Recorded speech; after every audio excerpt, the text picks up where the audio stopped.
Let's get started. Welcome everyone to the Chat for Impact Summit of 2023. It is our favorite event of the year and it's finally here.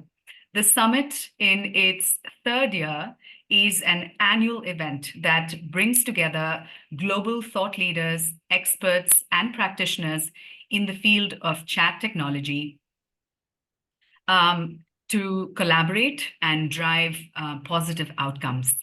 We're also here to celebrate the achievements of our community members for this year through our Chat for Impact Awards. So if you have been nominated, congratulations.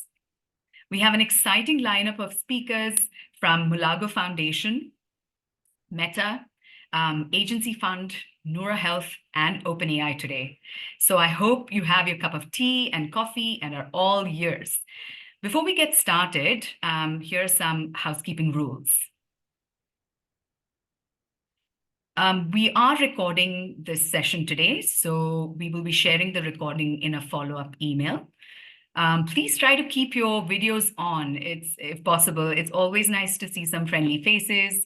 And finally, kindly mute yourself unless you are presenting.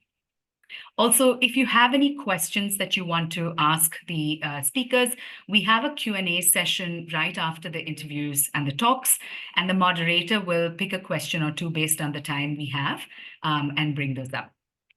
I'll now hand over to Pippa Yates, our Chief Strategy Officer and co-founder at Turn.io, to kick off the summit. Over to you, Pippa. Thanks so much, Indrani. Hello, everyone. Welcome to the Chat for Impact Summit 2023. I'm Pippa Yates, co-founder of Turn.io, and our mission is to power life-improving conversations across the Global South. And today, you will witness an incredible showcase of organizations using chat to improve lives.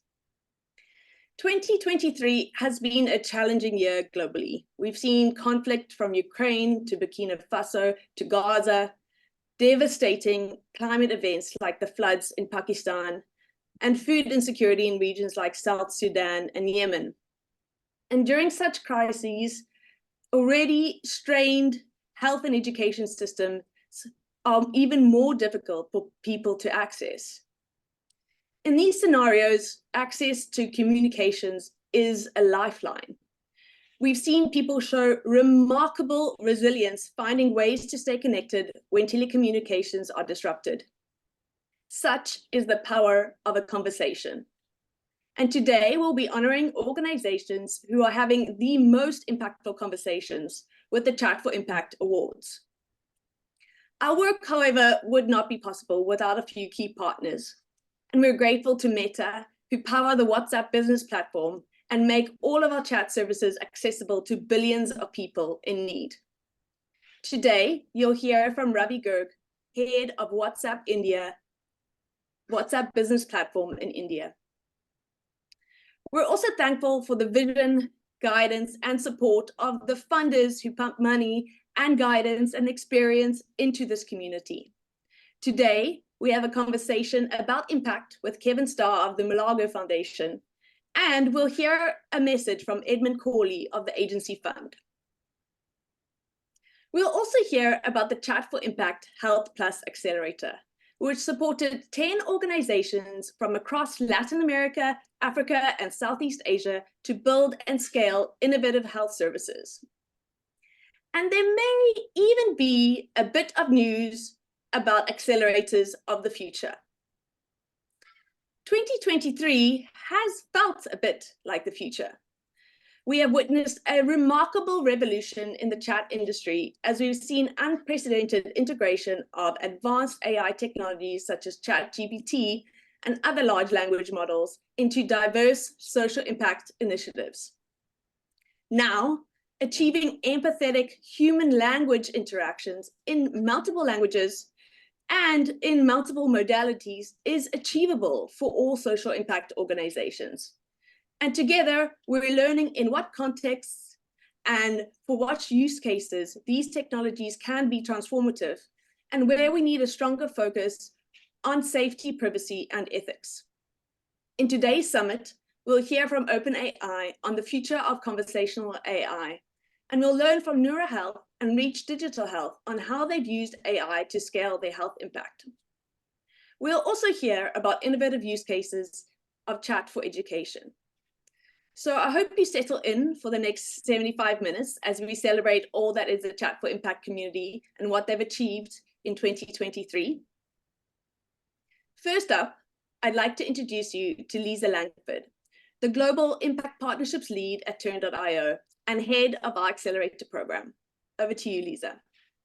Thank you, Pippa. Wow, that is definitely a very exciting agenda. So this year we had the immense privilege to partner with Agency Fund and run a health accelerator. The health accelerator looked at 10 organizations, all doing amazing work in the health sector. Over the 8-week period, we worked together to help them refine their chat service use case. We help them with applying best practices in behavioral design, AI, and also measuring and evaluation of their services. Lastly, we help them to think about how do you sustain your WhatsApp business service going forward and building out a service that not only is ready to grow, but to really scale and have impact.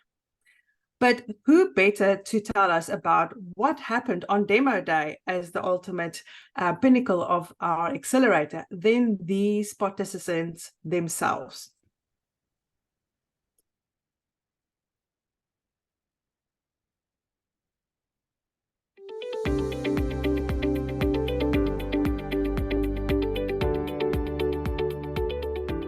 Access AFIA delivers a high-quality, localized primary healthcare operating system designed specifically to serve the needs of low-income markets. Ilaj Aasan is an Urdu word, and the meaning of this word in English is treatment made easy. It's an Android-based application, and it's for the patient to avail the medical services provided by Aga Khan Health Services Pakistan. Cranberry is an AI health coach for women to ease period pain and PMS. We are tackling the barriers of access, stigma, and behavior change for Priyas out there. At the moment, Nigeria is one of the largest contributors to infant mortality in the world. What we did at HelpMom is to develop digital immunization tools to solve this problem head-on. The first one is the HelpMom Vaccination Tracker. The second digital immunization tool we developed is the HelpMom Advisor. We are building the next generation primary care system, starting in Brazil. Every single year, over 50,000 people die needlessly because of failures in the primary care services. We are now focused on a subset of this problem, women that are dying of cervical cancer because they were not properly screened early on. iWill is a complete digital mental wellness and other wellness platform that has clinician-led digital programs in multiple languages, AI-based programs for preventive and mild care, and also for tertiary care, we have partnership. Our mission is to help end the youth mental health crisis. There are millions of young people reaching out for help right now. Now, ordinarily, they might see dangerous content. Imagine this person searches for this content again, but this time, they don't see anything harmful. Instead, they're presented with the option to try Coco's peer support service or one of our many interventions. One click and they are on a completely different mental health trajectory. I am from Rocket Health, Uganda. And we offer telemedicine and last mile delivery of medical services. So the problem we are solving is that of accessibility, and the solution we are offering is that of an automated chat service that will allow real-time access directly to our services. Our mission is to bring strong mental health to Latin America. And then specifically Ecuador, where we are based, is listed by Gallup as one of the top 10 worst countries in the world for mental health. The good news is the model that we are using is recommended by the World Health Organization as being its first-line treatment in low-resource settings. Vyasa is an AI-led mental health chatbot, and so far 6 million people have already used it. Meet Vyasa. Vyasa aims to bring mental health care to every individual right at their fingertips. All the tools provided are clinically validated and effective, and Vyasa aims to inculcate building resilience within people. I'm sure you'll agree that these organizations really have gone above and beyond in showcasing the amazing work that they've done.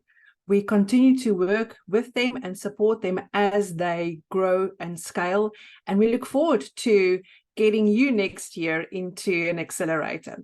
But over to Edmund Corley from Agency Fund to share a bit more about why they decided to partner with Turn in this accelerator. Over to you, Edmund.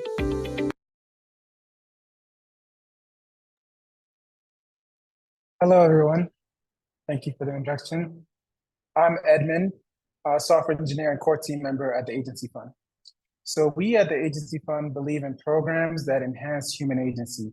This means ensuring everyone has the psychosocial support they need to not just survive, but achieve a more financially stable, happier, and healthier future for themselves.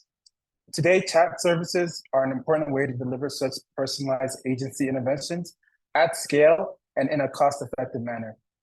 The exciting pilots we're seeing from the amazing Chat for Impact cohort serve as evidence for this. We believe that generative AI can play a role in delivering unmet social needs. Specifically, we envision personalized therapy, education, and job support for everyone, regardless of their geographic or financial status. One of the major initiatives we're pursuing in 2024 is leveraging these generative AI technologies to significantly increase the scale and reach of core social services. Now, generative AI encompasses both large language models, LLMs, which are primarily text-based, and large multimodal models, LMMs, which go beyond text to generate human-inspired images, audio, and even video. We believe that leveraging Gen AI for the social sector presents three major opportunities. The first is democratizing personalized and contextual access to information. With LLMs, complex topics such as navigating government benefits can be broken down and personalized, making it easier for anyone to understand, regardless of their prior background or knowledge. The second is scaling the care economy. Practitioners like therapists and teachers can now leverage their knowledge to reach more people more than ever, thanks to chat platforms like Turn.io and generative AI technology. The third involves increasing the operational efficiency of social sector organizations and practitioners. This is crucial as these organizations are often overworked. We are cautiously optimistic about these initiatives. While we are investing in these projects, we're also mindful of potential pitfalls. The few major concerns we have are around hallucinations and the ability to reason. The second is around inappropriate interactions with vulnerable populations. And the third is around the performance of these Gen AI tools in non-Western languages around the world. We're excited about the positive impact that social sector organizations and researchers can achieve with generative AI tools.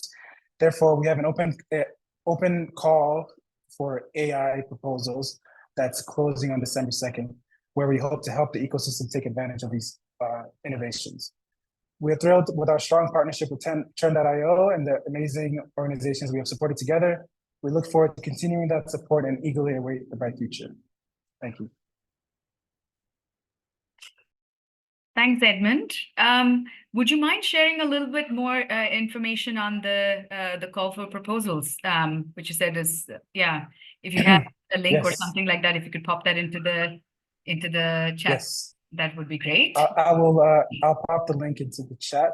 Okay. And just to give a brief overview, yes, so we're interested in supporting proposals that have a potential for scale, that are evidence-based, and that have safety as a top priority. So, the average grant size is looking at 200 to 400K, and we're looking to support 10 to 12 such proposals. Amazing. And I'll post the proposal in the chat now. Superb. Thank you so much. Great. We really, really appreciate the support and partnership with Agency Fund this year. And the Chat for Impact Health Accelerator was a key event this year. And the Turn team really enjoyed supporting the accelerator cohort. And we look forward to helping them amplify their impact by improving health outcomes for their target audiences this year. Our very next speaker is from Noura Health, a non-profit organization that works with public healthcare systems in India, Bangladesh, and Indonesia to train patient families on life-saving skills. Just this last quarter, they trained 1.2 million family caregivers, which is more than 3x of their reach in the third quarter last year. Anubhav Arora is the co-executive director of shared programs at Noura Health. And previously, Anubhav was a healthcare systems researcher at MIT, where he delved into futuristic digital healthcare models. And in his current role, he leads the development of digital platforms at Noura. Welcome, Anubhav. Thanks, Indrani. Hey. So I recently read that India reported around 400 million digital health users across the country. And we all know that chat and technology have become part of a patient's healthcare journey with, telemedicine, remote monitoring, AI-driven health support services, and more. What is your perception and insights around the use of AI expanding within the health sector in India and globally? Thanks for the question, Indrani. A quick shout out before I answer to Turn and also Agency Fund, both of whom have been tremendous supporters of our work. Coming to the question, I'll ground my perception of AI in the public health sector primarily, since Noura intersects with that the most. And the second grounding that I'll offer is that when we talk about digital health interventions, the WHO groups them in 4 buckets based on the primary purpose that they target. These buckets are interventions for clients or end users, interventions for healthcare providers, interventions for health system managers, and interventions for data services. At Noura, we interact with users across the 4 buckets. And so far, I have seen most of the chatter and AI products focus on the first 2 user segments, the end users, and such as AI chatbots, and some applications for healthcare workers, such as decision support systems. So one, I want to be more prudent than not as we test out AI for these users, since the margin of error is quite narrow when we talk about patient lives. And 2, I want to see more applications for the 3rd and 4th category, that is the health system managers and data services, since those are lower risk use cases and the potential of efficiency gains is quite high. Cool. I know that you've been experimenting and learning with LLMs at Noura more earlier this year, and specifically with August. Do you want to share some high-level learnings based on what you've observed? Yeah, sure. So again, as a quick background, before I talk about the experiment, as you know, at Noura, we focus on pushing behavior change among patient caregivers through our in-hospital, in-facility training sessions, and then through our mobile-based bi-directional service, where we answer user-specific questions. So in 2023, we scaled up our ability to answer those questions. Just to put some numbers, at the start of the year, we were answering about 50 questions a day, and today we are answering about 700 questions a day. We have a team of in-house nurses and doctors who sit on the Turn platform and answering these questions on the fly. They refer to an FAQ bank, which has been developed over time, to pick the right answer. Now, to further increase the efficiency and accuracy of our help desk, we are building an AI agent trained on our FAQs to help the medical team pick the right answer. And as we are building this AI system, we came across August, which is an India-based health AI that has performed exceptionally well on medical exams. So we did a small experiment where we just wanted to see how our medical team would interact with such a system, just to see that dynamic and that to and fro. And we learned a lot in this short experiment, and I would offer one example each on where our team did better and where we saw the agent, the chatbot do better.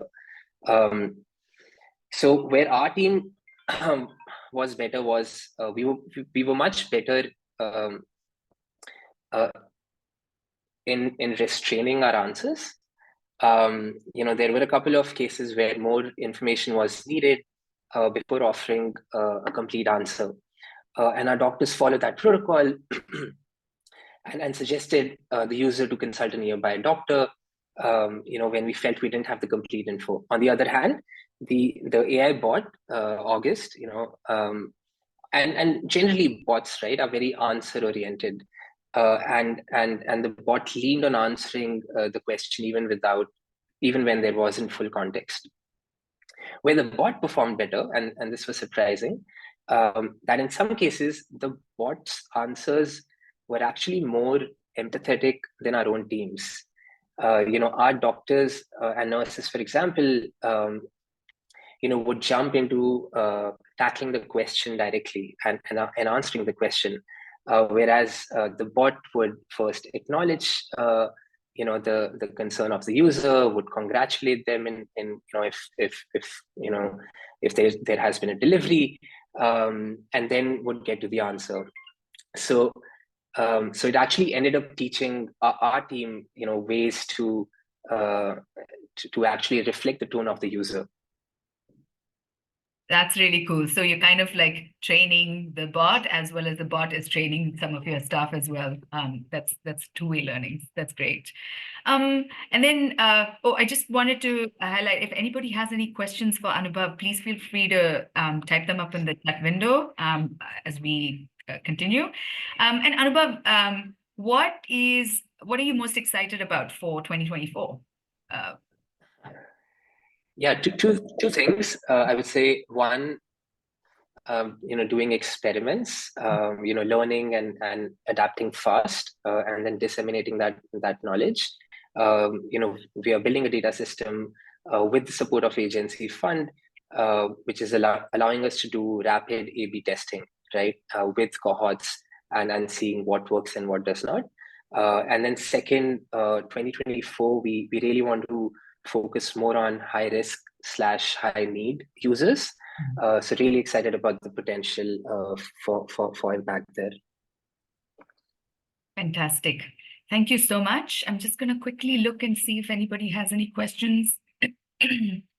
Not happy for you to unmute and ask as well. Simon has a question here. India has many languages. And what were your findings with running an AI service from a language perspective? Yeah, so I don't have to offer a lot for this question, since for the experiment, we just experimented with Hindi, and the bot performed pretty well on Hindi. No complaints for at least Hindi. That's a good but curious about other languages. Yeah, at least the Hindi belt, if ever you're looking to experiment, that's a good portion. Yeah. Great. Cool. Well, if you have any other questions for Anubhav, please feel free to type them up in the chat window. I'm sure he'll be staying on for a few more minutes to answer. Simon has a follow-up question. Are there any plans to try this in any other languages, and how would you prioritize those? Yes, so we are delivering our services and programs in about 7 states in India, as well as in Bangladesh and Indonesia. So we are, at least for the next few months, we are focusing on experimenting and building the next iteration for India. And how we want to prioritize is again the states that we cater to. So some of the regional languages from the states there, as well as seeing some of the language models and the accuracy of those for those languages that are prevalent in those states. So combination of our own interest in our scale-up plans, plus how well some of the models perform on those languages. Great. You can tackle Bangla if that will take care of Bangladesh as well as maybe West Bengal as well in India as a priority language possibly. Elizabeth has a follow-up question here. She says, any unexpected challenges with implementing an LLM? And if yes, how did you solve them? Yeah, I think I answered one challenge, right, which was I wouldn't say unexpected, but again, and I would kind of repeat that, which is just it's prone to answer, right, rather than not. And so even for questions that would have needed more context, the LLM threw an answer. So primarily that. The surprising thing was a lot of our users also, when they ask a question, it would be a short question. There would be a lot of variations in the way they ask a question. But again, surprisingly, our nurses have to prompt the user, back and forth to get the context. The LLM kind of assumes a lot of the context there, but still did surprisingly well on its answers. Great. We will now move on to the next section, but Anubhav, I do see the summer questions are coming along for you. So if you don't mind just answering them. Thank you so much. Thanks for your time, Anubhav. Next, we'll hear from Ravi Garg, who is the head of business messaging at Meta India. Ravi is unfortunately unable to join us in person as he's traveling for work, but he's shared his talk as a video recording. So let's hear from Ravi.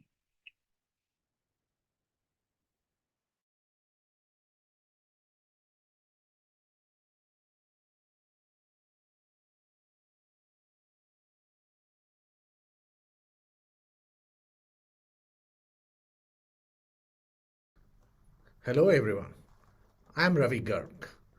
I lead WhatsApp business messaging for India. It's an honor to be speaking at this Chat for Impact Summit for 2023. We at WhatsApp are proud to be part of an incredible journey towards this social impact. Communication plays a vital role in fostering positive change.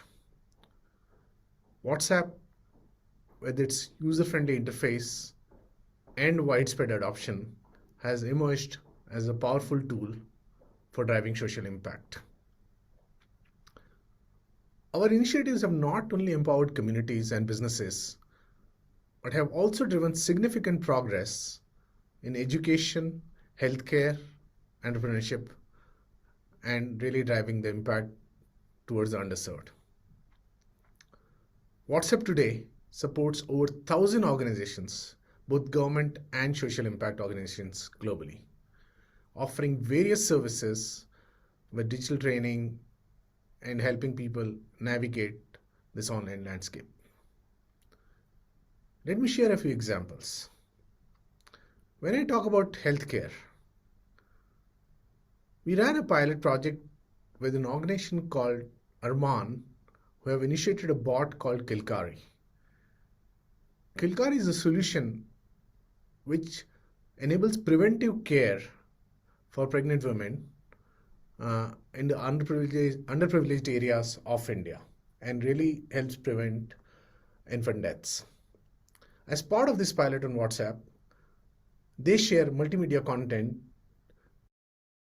and enable two-way communication with pregnant women across states of India.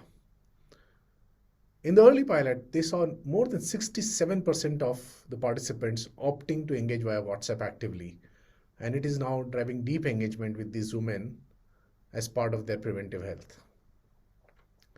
Let me share another example. Visa is an AI bot enabled for driving mental health. It's a bot which drives cognitive behavioral therapy and provides this service to many of their users. They did a pilot with 43,000 plus users, and they saw more than 6x engagement via WhatsApp towards the audience that they were engaging with. Similarly, in education, WhatsApp has facilitated communication between teachers and students across the globe, enabling virtual classes, resource sharing, and really helping drive education in the areas which have today limited access to formal education. Many education institutes today use WhatsApp to engage with students, with parents, take feedback, drive transactions like fee payment, and also driving deep learning with the students. Sharing an example in education, Prestasi is an organization in Indonesia which created a service to drive financial literacy for the youth in Indonesia. Moving from a physical classroom model, they moved their complete engagement digital via WhatsApp. Prestasi Junior reached an impressive 150,000 users between students and teachers with their WhatsApp-based charging curriculum, which is driving financial literacy since December 2022. At WhatsApp, we are really looking at driving innovation and building capabilities which can make engagement between businesses, organizations which drive social impact and users very effective and very simple. And we are constantly adding capabilities and features to make the experience very rich so that it can drive much larger impact to the audience. WhatsApp is always dedicated to making a positive impact. Every conversation on WhatsApp adds to the bigger picture of making things better in an individual's life. With all of you in the audience and we at WhatsApp, we can create a very powerful force via WhatsApp that can drive sustainable and compassionate growth across the globe. Thank you, and hope you will have great conversations and collaborations, and we'll help you build bigger solutions to drive a larger impact. Thank you very much. Wow, thank you so much. Simon, I completely agree with you. I was just listening to the examples he was sharing of our Chat for Impact community members, Kilkari, Waisa, Prestasi Junior. So kudos on that mention. That's really great. Again, I want to thank Ravi and his team for their constant support in championing the social impact organizations and governments as they scale up their programs in APAC and in India. We really value that. I'll now hand over to Gustav Prekelt, co-founder at Turn, to introduce our next speaker.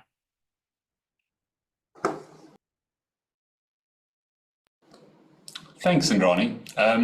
So I'm going to be chatting to an old friend of our community and of myself as well, Kevin Starr. Also, just thanks to Kevin and everyone on the West Coast. It's hellishly early there at the moment, so really appreciate that you are joining us so early, and I hope you're decently caffeinated. I've known Kevin now for more than 15 years. I met him originally at the PopTech Fellowship. And Kevin is the founder and the CEO of the Malaga Foundation. And many of you will know the Malaga Foundation and will certainly know the organizations that Malaga has found and has mentored and has scaled over the last, more than 20 or 30 years now. I think the one thing that stands out about Malaga is the ability that they have to find organizations really early stage. By the way, some of the organizations here today, Noura that just spoke, and Darcel also came through the Malaga program. And I think one of the really interesting things that I want to chat a little bit with Kevin about now is just maybe to start off with, Kevin, is just why you guys have a very particular way of thinking about impact, but also specifically of finding organizations. And I think that's a really hard thing to do. Like when you find an organization that consists of like one person, how do you think about identifying what potentially could scale into like a Noura, who are now reaching millions of users? Are there any specific things you guys look for? What is your secret sauce there? Well, hey, good morning, everybody. This is it's not that hellishly early. I sometimes stagger out of bed this early anyway. But just to jump into your question, we're focused on scalable solutions and getting to this distant dream of achieving the full potential of solutions. So a lot of what we're trying to do is figure out what is the potential of an idea. And so the simple tool we use, and it can be used at a lot of different stages of an organization, is something we call the enoughs, which is to say something can scale if it's good enough to matter, if it's good enough to scale, to bother with, which is how big is the impact and how good is the evidence for it. And sometimes early on, it's just, wow, this idea makes a lot of sense and it's built on other stuff that works. And then, is it big enough? Are there enough places where this would work? Is the overlap between where it's needed and where it would work big enough to be interesting? Is it simple enough? And it's really about, is it simple enough? And the benchmark is, do we imagine that others could do it? Because nothing scales if you're the only one that does it. And then finally, cheap enough, because whoever is paying for it at scale, whether it's big aid or customers or philanthropy, they have a price point. They have something, some price they're willing to pay for it. And do you know what that price is, and can you hit it? And so when we see those four things, and then we see a leader who is has the talent to take it somewhere, to build an organization and take it somewhere, we jump in. But I mean, I think that's a really nice rubric to use. This idea of big enough, though, you're talking to a bunch of engineers and AI specialists and people using chat, and I think it's almost as a starting point. You know, whenever we talk to people that want to use chat or want to use WhatsApp or want to use AI, the starting point is almost that they want to reach hundreds of millions, of tens of millions, hundreds of thousands of people. So they're big enough, at least in terms of scale. I wouldn't say it's a given, but certainly like it's taken a lot of things off the table. Starting with digital kind of gives you this promise of being very large scale. But obviously not everything that reaches millions of people has enough impact. And I was wanting to ask you how you think about that particular thing, because you could very easily look at something that's got very large scale, but the effect sizes are fairly small. And that's very hard to tell up front, you know, without a RCT, which takes years and years and years to do. This idea of throwing tech at something to scale it massively can be a confounder when you make those kind of decisions about what type of technologies or what type of organizations rather you should choose. So just, you know, I think, or at least, I mean, what do you say to social entrepreneurs like these guys who say, well, we're all big enough, almost by definition? Yeah, that's why we put good enough first. In other words, you know, tech, yes, the reach is almost always by definition big enough, just because it's almost always really big. Except that doesn't matter if it's not good.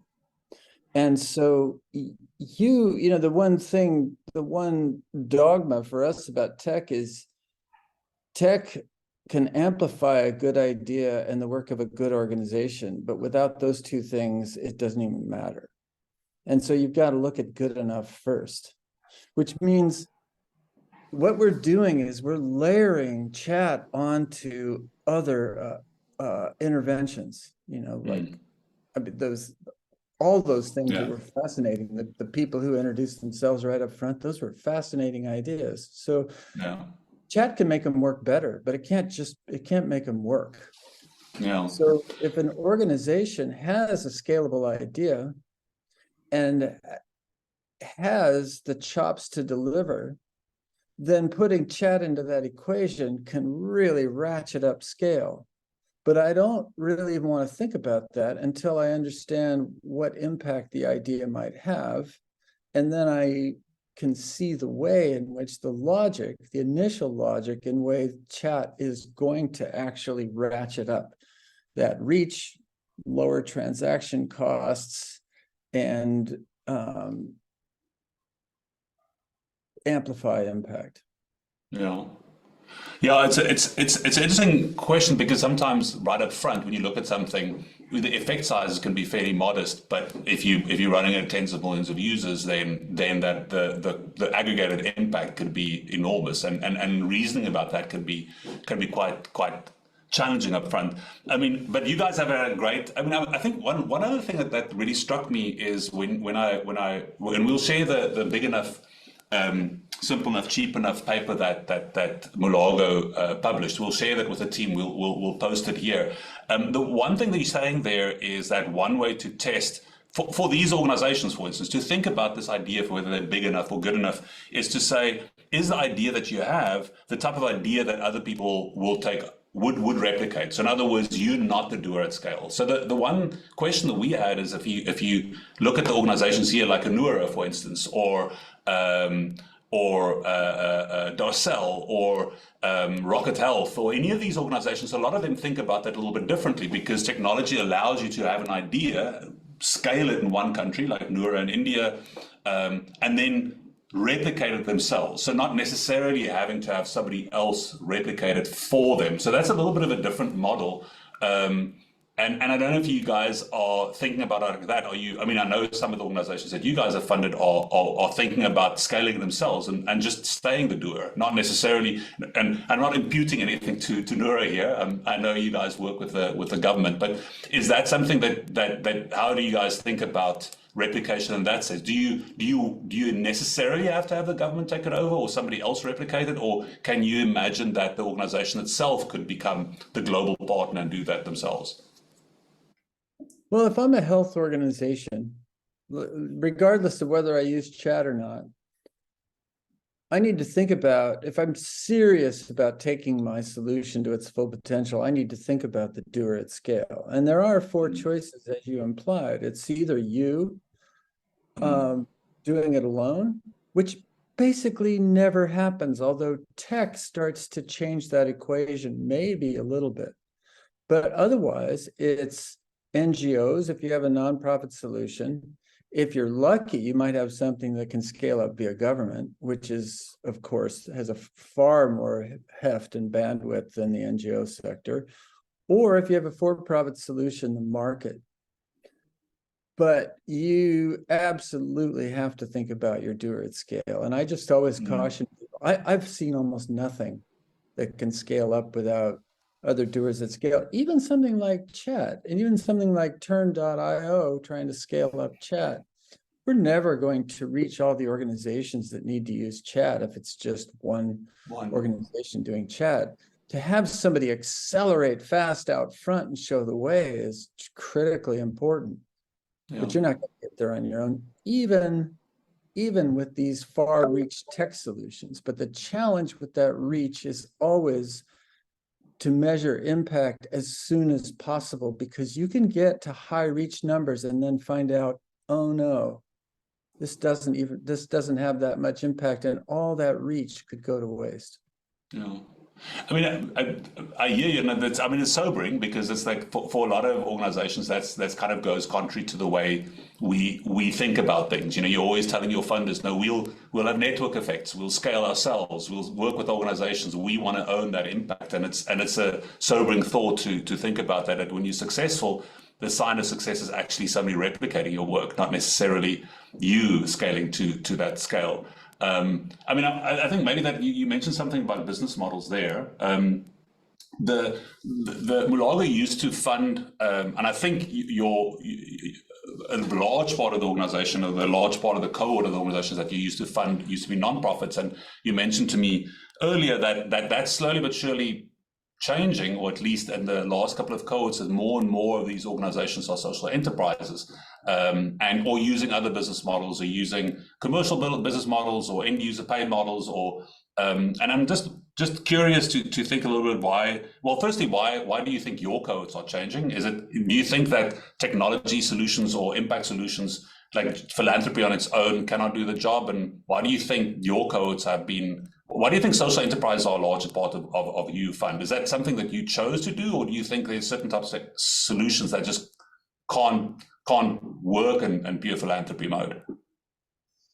There's a couple of things there. Is one, we realize that if you think about the government, NGOs, and the market as routes to scale, NGOs, it turns out, and I did an article called Nowhere to Grow about our own disappointment in the NGO sector actually being a channel to efficiently scale up great ideas.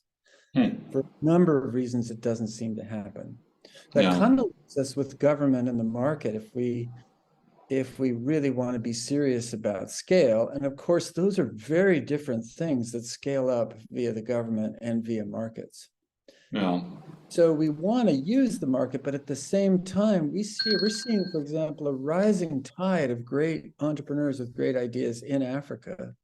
For whatever reason, a lot of those entrepreneurs want to pursue social impact via the market. Yeah. And I think there is a certain disillusionment with the NGO sector, and mixed with just excitement about the possibilities of scaling via the market. So that's why we've ended up in kind of this dichotomy instead of this notion of these three ways. We haven't given up on the NGO sector, but it just seems clear that the other two routes have so much more promise over time. Yeah, I mean, I think it's really fascinating.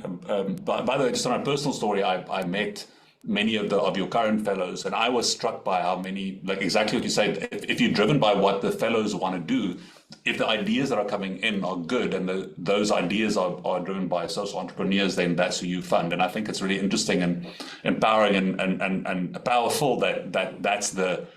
By the way, I think that's a really great idea. I think there are certain things that you just can't, that would be very hard to scale that way, or just purely through philanthropy. Maybe one other question that maybe to be, and getting a little bit towards the end of time, but out of time, but I want to ask a little more of a contentious question. You wrote an article around "Don't Feed the Zombies," which was around the idea of impact. And I think one of the other interesting things about social entrepreneurship, or at least market-based solutions, is if it doesn't work, they die.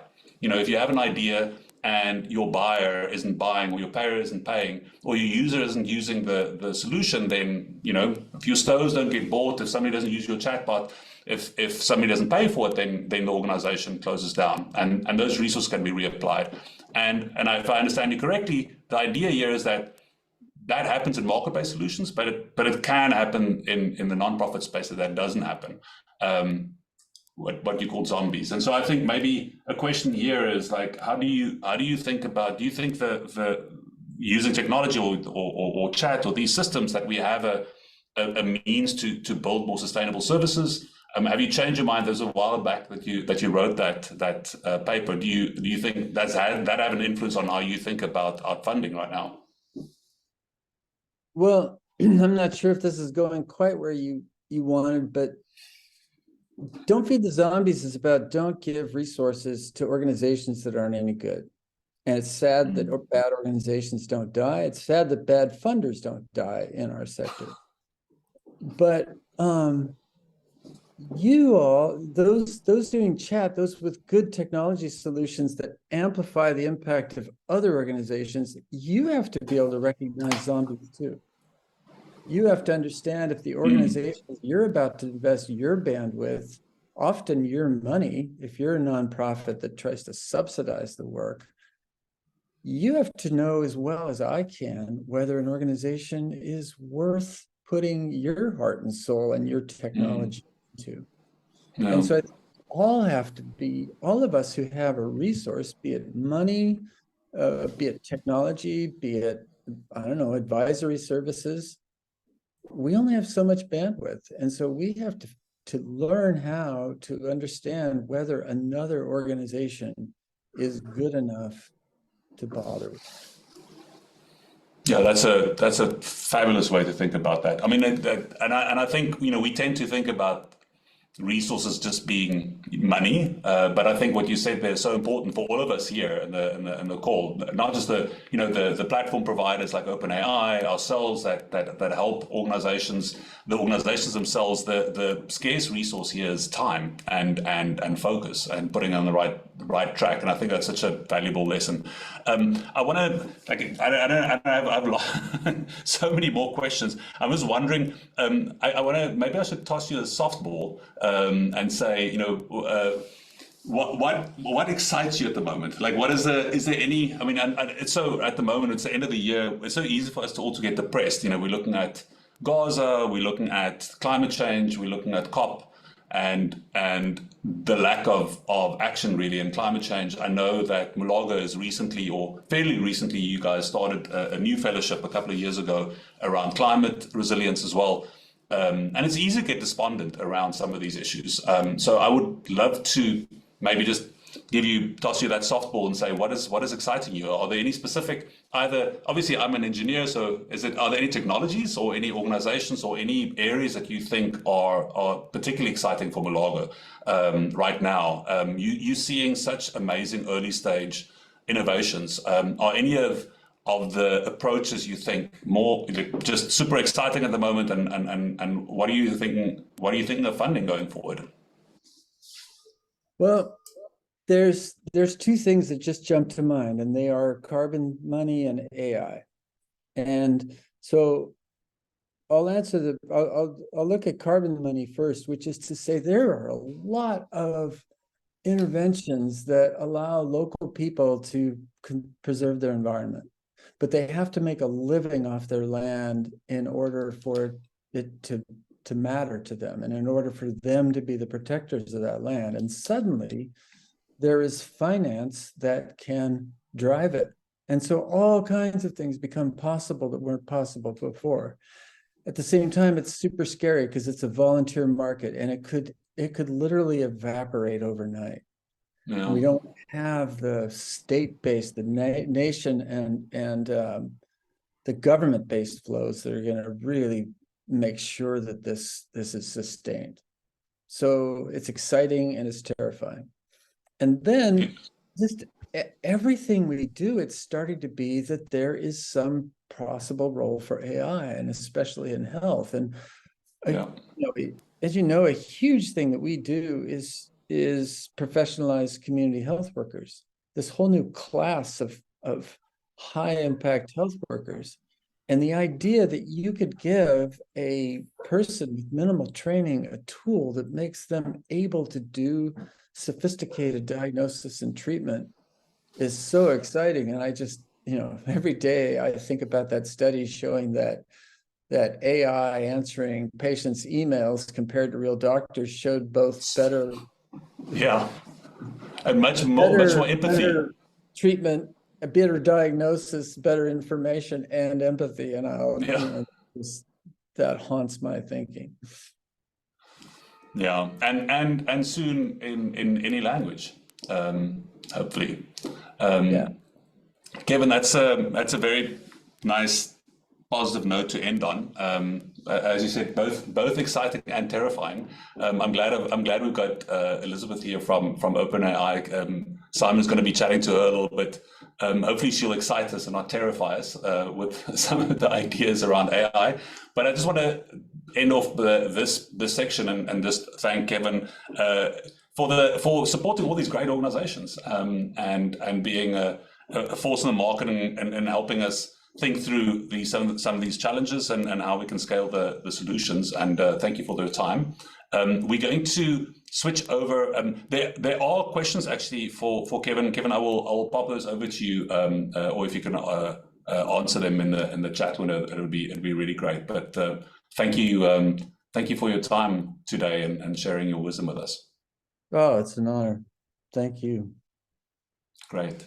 I think from here, we're actually going to switch over. Kanya is going to talk a little bit about one of our longest standing projects. Actually, I think it's one of the first projects that ever launched on WhatsApp.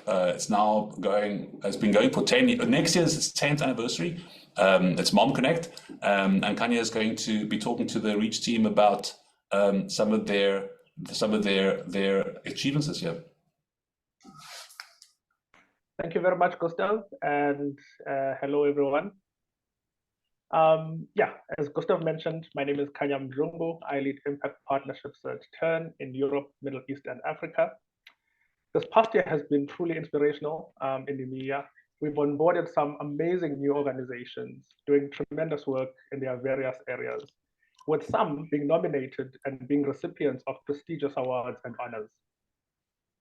In the same vein, our existing customers have also been breaking new ground and making advancements in their thematic areas. And one such project, as Gustav mentioned, is MomConnect, which is a South African National Department of Health initiative aimed at improving the health of pregnant women and infants at national scale. The service has grown tremendously, as evidenced by the following numbers. They've seen over 4 million users use the service, with over 10% engagement on WhatsApp as opposed to SMS, with also 60% of mothers giving birth in public clinics registered on MomConnect. Next slide, please. And it is also then probably quite clear from what I've shared why MomConnect also selected ADA to partner with. This gave birth to the MomConnect ADA symptom checker. The objective of the collaboration was to improve health outcomes for mothers, pregnant women, and their children in South Africa, and offer personalized health information and guidance 24/7. This pilot integration and study has seen some positive results, adding more detailed assessments and responses for women. And we're looking forward to the continued impact and results of this project. And in closing, as Gustav mentioned, 2024 will be the 10th year celebration for MomConnect, which is a great milestone. And we're excited to see what the next 10 and even more years bring for MomConnect and the impact they're making in maternal health, not only in South Africa, but globally as well. With that said, I'll now hand over to one of our co-founders, Pippa. Thanks so much, Kanya. And yeah, MomConnect was the first client on Turn. And so we're very excited to see how far they've come over the last 9 years. But everyone, I get the very best job of all, and I get to announce the awards. So it's that special time for the Chat for Impact Awards. And really, this is a celebration of the organizations that have been working hard all year, trying to improve lives with chat. And so the very first award is for our Chat for Impact Community Champion. And we give this to an organization or an individual who has made a significant contribution of their time enhancing the services of the community and sharing playbooks and collaborating with other team members. So the Community Champion Award goes to Akash from Saja. With his development knowledge of the Turn platform and building stacks for Saja, Akash has provided support to other community members, including Creador Foundation, Stillpoint Engage, and Kai Guides, as they develop their chat service. So we really want to say a big thank you to Akash for being an incredible community member this year. And just to mention, an honorable mention goes to Ricardo from Mega Edu, and Marlene Sele from Kiredi. The next award is the Technical Achievement and Innovation Award. This award goes to an organization who is solving problems with really advanced technical systems, but they make it look really, really easy. And this year's Technical Achievement and Innovation Award goes to Rising Academies. Rising Academy's chatbot on WhatsApp is designed to help them tackle a big problem. Too many children are in school but not mastering basic literacy and mathematics. Their chatbot is called Rory, and it's scalable and affordable to students, parents, and schools in the places they need it most. It is designed with a low-tech front end for users on WhatsApp and a high-tech back end and a representative dataset. In their words, if we want the AI revolution to be an inclusive one, that is the kind of combination we need. From the very beginning of their journey with us, they've been using natural language understanding in an attempt to more accurately react to user input and to make the conversational flow feel more natural. They have an ambitious amount of content for their students and have built an advanced technical solution to manage it. They're one of the first organizations with Turn to start experimenting with large language models, but have done so carefully, taking into account the risks while attempting to find the benefits in allowing students to have enriching conversations about motivational topics with AI. Our honorable mention goes to Penta Health and NeuroHealth for their work with large language models and experimentation this year. The next award is our Growth Award, and it goes to an organization who has been growing really, really fast throughout the year. And the Growth Award goes to Darcel. Darcel is an AI-powered maths education chatbot, which is dedicated to supplement K-12 education systems in resource-constrained environments. It allows students to practice maths questions and do their homework through platforms like SMS, WhatsApp, and Facebook Messenger. The team at WhatsApp grew to send 206 million messages in 2023, way above anyone else in the community. They also increased their user base to 86,000 users. And as Kevin mentioned earlier, scale doesn't matter if there's not impact. And Darcel has a randomized controlled trial showing it improves learning outcomes by 0.16 standard deviations. And not only the growth, they have 88.4% returning users. We've never seen that high engagement on Turn before. And they are launching in Nigeria and India with pilot projects in 2024 to supplement the work they're doing in Jordan already. So congratulations, Darcel. An honorable mention must also go to Teacher Connect, who has now reached 520,000 unique users and has sent a total of 54 million messages this year. The next award is for chat service design and UX.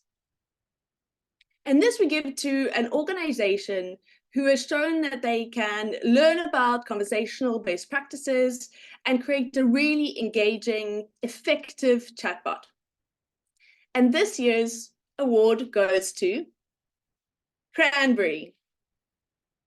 Period pain and premenstrual syndrome symptoms worsen the quality of life for 80% of the 355 million menstruators in India. Cranberry, who participated in this year's Chat for Impact Health Accelerator, is helping women manage period pain and PMS by providing personalized coaching, menstrual health Q&A, and WhatsApp micro communities to encourage positive behavior change. The Cranberry team took a lot of the advice and best practices shared during the accelerator and applied it towards their service. Both of their co-founders, Aditi and Saraswati, were keen on ensuring that their chat service was designed to get value to their users as quickly as possible and to provide an overall great user experience. And not to forget, an honorable mention goes to SameSame, who has designed a chatbot full of empathy and personality that delivers mental health support to LGBTQ+ populations. And our last award today is the Impact Award. As a community, we're building the evidence for what social impact we can have with chat. And the Impact Award is given to organizations that have rigorous evidence that their chatbot or their chat service is having the outcomes that they intend. This year's Impact Award goes to the Behavioral Insights team. In collaboration with the Ministry of Health, the Behavioral Insights Unit in the federal government of Argentina, and a local developer, they designed a new WhatsApp chatbot service to encourage COVID-19 vaccination in Chaco province, Argentina. The Behavioral Insights team evaluated the chatbot using a 250,000 person randomized control trial and real-world vaccine data provided by the Ministry of Health. They have published a playbook to the Chat for Impact community so anyone can use their booster bot. And they will be the results of their randomized control trial will be published in a prestigious journal in 2024. So congratulations to Behavioral Insights team. An honorable mention goes to Mega Edu, an education organization that you'll hear about in just a few minutes. So I just want to give everyone a big round of applause for all the amazing work that they've done over the years, and congratulations to the winners of the Chat for Impact Awards. Next up, I'm going to hand over to Simon DeHaan, another co-founder at Turn.io, who's going to be joining us in a conversation around AI and technology. So over to you, Simon. Thanks, Pippa. Great to be here with everyone. And I'm honored to welcome Elizabeth Kroll from OpenAI. Elizabeth is the Chief of Staff on the Global Affairs team at OpenAI. And prior to OpenAI, she worked for 7 years on the basic income study at Y Combinator Research and worked as a producer at KPFA in Berkeley, California. So welcome, Elizabeth. Thanks for waking up early to join us. We really do appreciate it. And it's great to have you here with us as part of the Chat for Impact Summit. Thank you for having me. Hi. So we've spoken a lot about AI already on the call so far, and OpenAI is really at the forefront of the current AI revolution.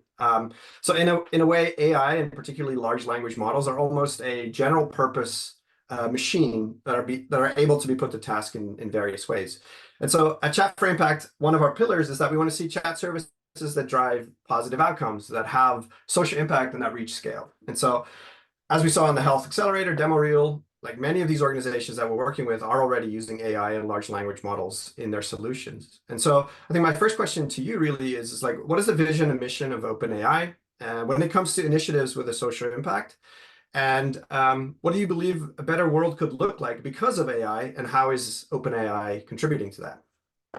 Sure. So OpenAI has this very broad mission, which is to develop AI that benefits all of humanity. Extremely broad mission, which means that the kinds of impact that we're interested in can be extremely broad, and also our tools themselves are extremely general in the kinds of things that they can do. So there's just like so many ways that we could have a positive impact. And so I think what we've historically kind of done in terms of projects is both funding like projects on the research side, so especially like AI safety, and then more recently looking at like the actual deployment of our tools for use cases that we couldn't have possibly imagined like a couple years ago or even like 2 months ago. So, and then in terms of like how we give, I think Kevin Starr was talking earlier about like, okay, what do we have to give? And there's sort of like, there's money, there's our time. Both of those things are extremely constrained. And then there's like our tools, which can have like a really broad impact, as demonstrated by the work of so many people on this call. So we're really looking at projects where that kind of the impact we can have can scale based on that product. And then we also think about like where, I mean, like there's a lot of promise for AI to benefit all of humanity. And then there's also like a lot of easy ways to picture things going wrong. So I think we both think about like, how can we accelerate good, and also how can we like mitigate potential harm? Like, for example, it's easy to use AI to generate mis and disinformation. Like, how can we kind of invest in groups that are already thinking deeply about that and prevent the worst outcomes there? Oh, and then you asked like, what kind of world are we trying to contribute to? I think it's sort of a unique opportunity to work at a company that is like so explicitly not profit driven, and we really want to get this right. I think having a mission to distribute the benefits of the technology is something that we have to learn how to do well. I worked in the basic income prior to this, which was like a really early idea of Sam's to like, okay, what we are governed by a nonprofit, and that ultimately idea is any excess profit that we make goes to that nonprofit for us to distribute again. So like the phase we're in now is like learning how to do that well, for the idea of a future world where we have a lot of value to distribute to people who are not part of our company. That's incredible. And so we've spoken about community health. Kevin mentioned it as well. The use of AI in health is just an example. And so as a Chat for Impact community, we care deeply about safety and security of the users we serve, especially since many of us serve very vulnerable populations. And so from your perspective at OpenAI, what are some of the best initiatives that you have seen that really prioritize safety and accuracy and reliability of these systems? We've spoken a little bit about that, while not hampering innovation. And what are some key things that we can learn from them? Yeah, one really recent exciting one, we supported this group called Digital Green. So they've been working for a long time, like 15 years, supporting agricultural extension agents in India and Ethiopia and other places. And so there are a couple things that I really like about what they are doing. I mean, at base, it's like a chat bot, but they've really used our tools in a lot of different ways and combined them in ways that we couldn't have expected. So for example, like vision input, so their help, like extension agent could take a picture of a field and be like, what is wrong with this crop? And they've also done a lot of work with their prompt for this. I think somebody brought up earlier, like the propensity of the model to just like respond to any question. Like it's trying to be helpful. It'll respond even when what it actually needs to do is like get more context and information before it answers. So Digital Green has done a lot of work to be like, can you take a closer picture of that crop? Like, is it brown insects? Is it this? Like constantly getting it to get more context so that it can give a really good answer. And also prioritizing like this like human in the loop thing that we talk about. So the models do hallucinate occasionally. GPT-4 is way better at hallucination than GPT 3.5, for example, but they do still hallucinate. So if you keep like a human expert, it's really easy to see like, well, it's made a mistake. And so I can prompt it for better information before you're just like giving bad information to a really vulnerable person. Yeah. Great. A great way now to increase safety in a use case. Yeah, that's fantastic. I think one of the key things that we've, as a community, have always been talking about is like, what is the role of the human? Like, what does human in the loop actually look like in these kinds of chat systems? And I think that's going to continue to be important going forward as we explore this field.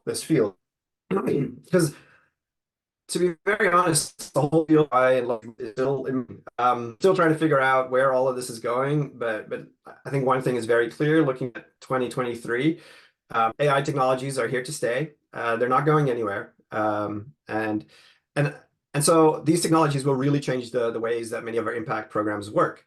And so I think my question and the last question for you is like, how can we as a Chat for Impact community best align ourselves with this new reality of AI models and LLMs?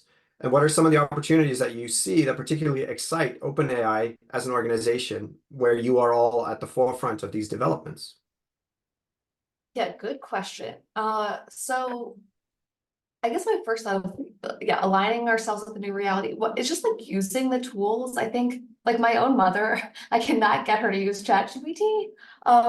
But I think like there are lots of ways that it's just useful in really kind of mundane ways to like automate tasks that are really boring that I don't want to do. But it's just like kind of interact with it and use it for mundane things. I think it gets a lot like less scary and easier to picture other things that you can use it for. Like we dog food our products all the time internally, and that's how we learn like both like how they're not good enough and also like new ways to use them that we wouldn't have expected. And I think they're designed to be helpful. So I think like we're constantly trying to make them easier to use and good at doing the kinds of things that you want to use them for. So just trying them out.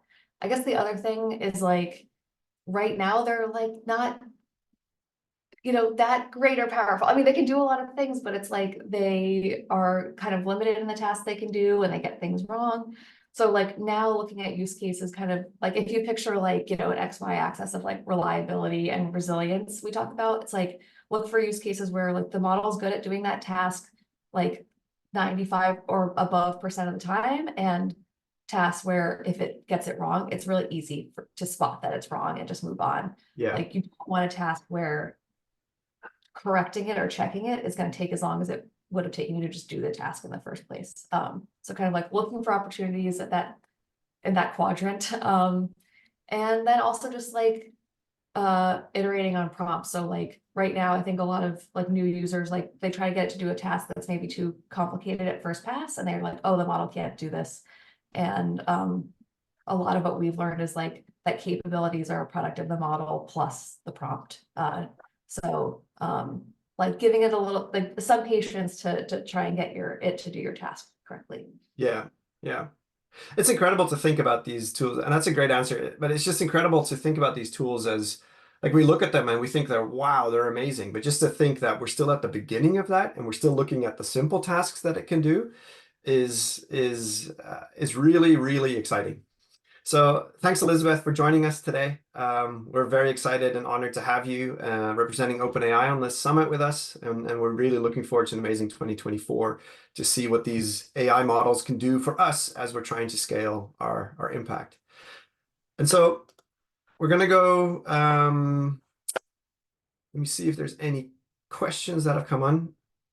I think in the interest of time, we're just going to go ahead, and if there's any questions that come later, we can refer back to those, and we can answer them in the chat.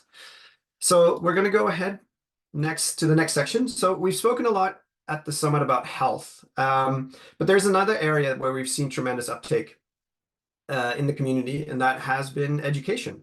And so we've seen many education-focused organizations using chat, and a couple of winners have as well been in education. We've spoken about Rising Academies with Rory. Another example is Saja, who's taking parent and community-driven approach to learning. Teacher Connect has been mentioned. The British Council is running an English learning service, which is really incredible. And obviously, Darcel is really breaking new ground with an AI-powered maths learning chat service. So now we'll hear from João to hear about another exciting education initiative in Brazil. So João, over to you. Thank you, Simon. Hi, everyone. My name is João, and I lead Impact Partnerships for Turn in the Americas region. It's a pleasure to be here today to present to you an organization doing truly amazing work down here in Brazil. Earlier this year, Megedu, a leading educational nonprofit organization, launched a new WhatsApp chatbot that aims to improve internet connectivity in public schools across Brazil. The chatbot supports school directors and technicians, providing quick diagnosis and action plans, and facilitating access to relevant information. It offers features such as checking whether the school's internet speed is adequate, instructions for installing the Educação Conectada meter, which verifies the quality of the internet signal that the school has, and also outlines questions and answers about the PIEC, the Ministry of Education's connectivity resource transfer policy that reaches about 60% of schools. Megedu initially tested a bot with almost 200 users from different municipalities, where they learned, for example, that WhatsApp was one of the most popular tools among school principals who use it extensively to communicate with the school community. As a close contributor to public connectivity policies, Megedu was able to recently formalize a partnership with the Ministry of Education in Brazil. The collaboration instilled in users the sense of security and assurance that the information and recommendation provided by the bot were reliable and trustworthy. This partnership is very recent, but here are a few updated numbers which really showcase the tremendous impact and scale that Megedu has reached in just a couple of months. Approximately 1,000 school directors nationally across Brazil have used the bots, and this translates into roughly 250,000 users impacted directly or indirectly by the channel. What an incredible achievement, Megedu team. Congratulations, and we are excited to see you scale even further. Over to you, Lisa. Thanks, João. So there's no better way than to finish the year off. I feel a bit like Father Christmas, if you're Afrikaans, Santa Claus, but to end the year with some exciting news. So I'm very happy to announce the Chat for Women's Livelihood Accelerator, funded by the Bill and Melinda Gates Foundation, launching officially here today. And that's a benefit of being part of the Chat for Impact community. You get to hear it fresh off the press. So what is this accelerator? The accelerator is an 18-month program. So that's slightly different from our previous accelerators where you would have 8 weeks, where we are looking for 6 organizations working together to empower women and women livelihoods. If we go to the next slide, please. We can skip this one as well. Thank you. So who should apply? We're looking specifically for organizations in these countries: India, Kenya, Pakistan, Bangladesh, Ethiopia, Uganda, and Senegal, and Nigeria, with a strong business case or theory of change of how you're going to be using chat to benefit women entrepreneurs. And we want to understand and see that you have a plan in place to reduce gender disparities. We want to know that you are dedicated to not only launch this chat service, but to continue to build and drive and iterate the service. We want to know also that you have the resources. That often means that you have a team or at least a team member available to walk this journey over the 18-month period. And lastly, we wouldn't know what impact is if we can't measure it. So it's going to be important that you have an idea of how you're thinking of measuring your impact. You don't have to have it all sorted, but these are the kind of things that we're thinking about. So what do you get in return for that? If we go to the next slide, please. You will get a 3-month intensive training and onboarding process with the Turn team, resulting in a ready to go to market minimal viable product. You'll get access to all our technology. That's your chatbot builders, the help desk, as well as our Turn licenses, and all to the value of just over $160,000 for the period. And you'll also get our support to build and scale these services. Having said that, you will never be alone. You'll be supported by the Turn Impact team, and that is a team of conversational designers, solutions engineers, and go-to-market specialists, ensuring that at all times you have a stellar team on call that can help you with the service.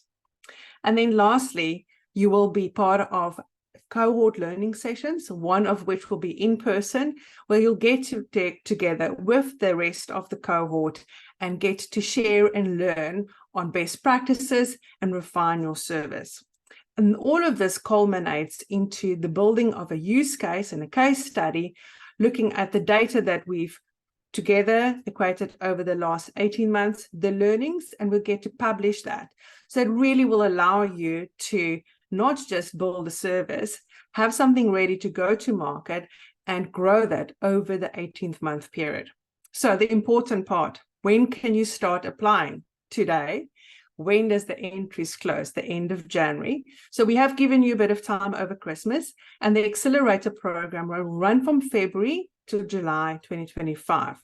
So we really urge you to share the news, apply for this accelerator. This is definitely one of the most exciting ones we've launched, and we're looking forward to starting this one right in the beginning of January with the new year starting. So I'm sure that's been shared in the chat. So for those who want to apply, if you have any questions, reach out to the Turn team.